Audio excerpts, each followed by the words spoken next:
šis ir Minhausen stāsts. Es gribēju mājās atrast Minhausen pasaku grāmatu, gribēju atnest, jo te ir paredzēts, ka 181 miljardu mēs atnesīsim investīcijos. Es vienalga kā.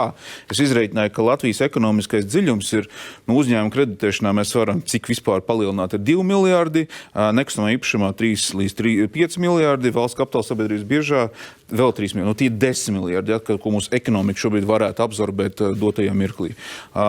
Vēl mums ir kapitāls privātpersonām, otrā pensijas līmenis, biznesam, kopā 40 ar visu multiplikātoru. Minhausenam nav izdevies laikam pilnībā izprast vai izlasīt šo ziņojumu, jo te es ļoti labi varu parādīt. Mēs pat ilustrējām šo te ainu par to, ko mēs gribam sasniegt un kam būtu jāmainās, lai mēs šos mērķus sasniegt. Ja mēs gribam dzīvot Eiropas Savienības vidējā līmenī 2035. gadā, lai mums būtu pienācīgi ienākumi mūsu iedzīvotājiem, lai cilvēki varētu mierīgi parūpēties pikdienas vajadzībām, balstīšanās uz Eiropas Savienības fondiem nozīmē absolūtu atpalicību un nekāda veida izaugsme Latvijā nenotiksies.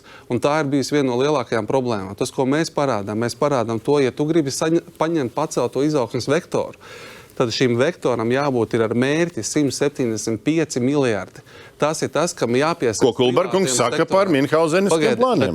Tas ir nosaukts mērķis, kam būtu jābūt, ja jūs gribat sasniegt attīstības vektoru. 2,7% biznesa jūs pateicāt, ka tajā slēpjas produktivitāte, kur ir vērts atbalstīt. Šis dokuments pasaka, ka jāatbalsta 2,7% uzņēmumi. Tajos ietilpst pārsvarā valsts kapitāla sabiedrības. Ja mēs paskatāmies valsts līdzdalību ekonomikā, šodien ir 47%, tas ir jāizliedz. Mēs nedrīkstam iet tālāk ar valsts līdzdalību. Tā tas ir. Jūs kļūdaties. Nē, tur tieši tā ir uzrakstīts. Nē, tieši tā, tur nav rakstīts.